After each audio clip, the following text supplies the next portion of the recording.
ശ്രീ വിനു കിരിയത്ത്, നിങ്ങൾ തിരുവനന്തപുരത്തുകാരാണ് യഥാർത്ഥത്തിൽ.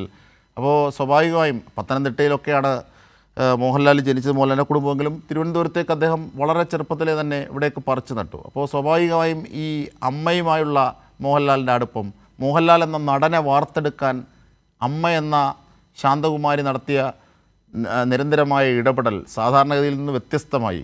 അപ്പോൾ അതൊക്കെയാണ് ഈ ഘട്ടത്തിൽ നാം ഓർക്കുന്നത്. ആ അമ്മയാണ് നമ്മെ വിട്ടു പിരിയുന്നത്. അമ്മ എന്ന രണ്ടക്ഷരം അത് ഭൂമിയിൽ എല്ലാവർക്കും, അതെ അതെ എല്ലാവർക്കും മനുഷ്യരായാലും എല്ലാ ജീവജാലങ്ങൾക്കും അമ്മ എന്ന വാക്കിന് ഭയങ്കര പ്രസക്തിയുണ്ട്. ആ ഒരു കാലഘട്ടത്തിൽ ഇപ്പൊ അതൊക്കെ വളരെ മാറിയിട്ടുണ്ട് കേട്ടോ.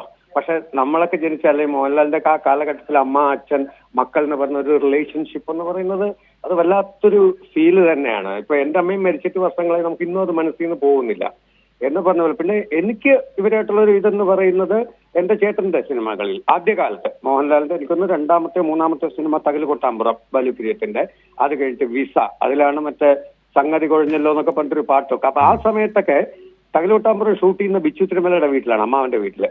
അപ്പൊ അവിടെ ഷൂട്ട് ചെയ്യുമ്പോൾ വൈകുന്നേരങ്ങളിൽ ഞങ്ങള്, മോഹൻലാലിന്റെ വീട് പൂജപ്പുരയല്ലേ, അപ്പൊ അദ്ദേഹം ഷൂട്ടിംഗ് കഴിഞ്ഞ് പോകുമ്പോഴത്തേക്കും കാറിൽ പോവും, ചിലപ്പോൾ ബൈക്കിൽ വരും, പുള്ളി തൊട്ടപ്പോൾ ഒരു ബുള്ളറ്റില് ലൊക്കേഷനിൽ വരും. അങ്ങനെ അപ്പൊ അമ്മയുമായിട്ട് നല്ല അമ്മ ഇടയ്ക്ക് ഫോണൊക്കെ ചെയ്യുമായിരുന്നു ചേട്ടനെയൊക്കെ. അപ്പോഴൊക്കെ നമ്മൾ സംസാരിക്കും, നമ്മൾ വീട്ടിൽ പോകും. അങ്ങനെ ഒരു ബന്ധം ഉണ്ടായിരുന്നു.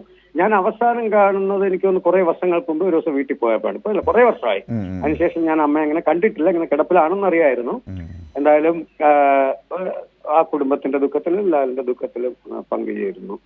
ഈ അമ്മയും ആയിട്ടുള്ള അത്തരം ഓർമ്മകളുണ്ടോ വിനു കിരിയത്ത്? ഇങ്ങനെ ഇത് ഇപ്പോൾ പറഞ്ഞതല്ലാതെ കൂടുതലായി. കാരണം ഈ അമ്മ ഇദ്ദേഹത്തിൻ്റെ ഒരു കലാകാരനാക്കാൻ സാധാരണഗതിയിൽ ഈ പഠിപ്പിച്ച്, ഇപ്പോൾ ഷമി പ്രഭാർ സൂചിപ്പിച്ച പോലെ പഠിപ്പിച്ച് ഡോക്ടറാക്കുക, എഞ്ചിനീയറാക്കുക, പ്രത്യേകിച്ച് ഒരു സെക്രട്ടേറിയറ്റിലെ ഉന്നത ഉദ്യോഗസ്ഥനായിരുന്നു പിതാവ്.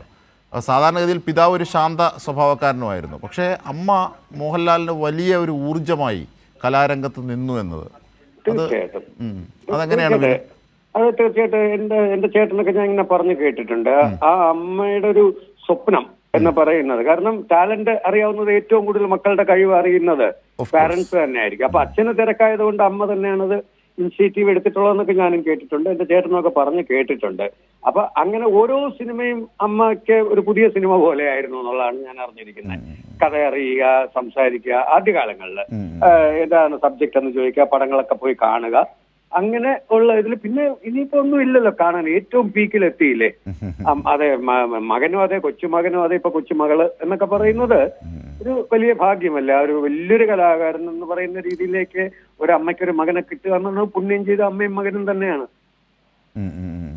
തീർച്ചയായിട്ടും. എന്തായാലും പിന്നെ മരണം അത് നമ്മുടെ കയ്യിലല്ല, അതൊരു യാഥാർത്ഥ്യവും വസ്തുതയാണ്. പക്ഷെ എന്നാലും നമുക്ക് ദുഃഖം ഉണ്ടാവും. കാരണം ഇത്ര വലിയൊരു, അതാണ് ഞാൻ തുടക്കത്തിൽ പറഞ്ഞത്, മറ്റേത് നഷ്ടത്തിനേക്കാൾ അമ്മ, അച്ഛൻ, മാതാപിതാ, ഗുരു, ദൈവം എന്നാണ്.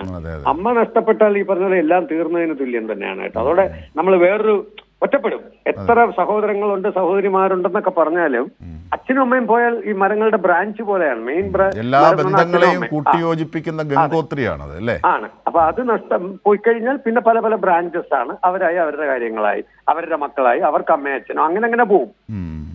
നെടുന്തൂണെന്ന് പറയുന്നത് അച്ഛനും അമ്മയും. അത് പോയപ്പോ എല്ലാം തീർന്നു. പിന്നെ നമുക്കത് ഈ പറഞ്ഞാൽ എല്ലാം ദൈവനിശ്ചയമാണ്. എന്തായാലും ആ ദുഃഖത്തിൽ പങ്കുചേരുന്നു.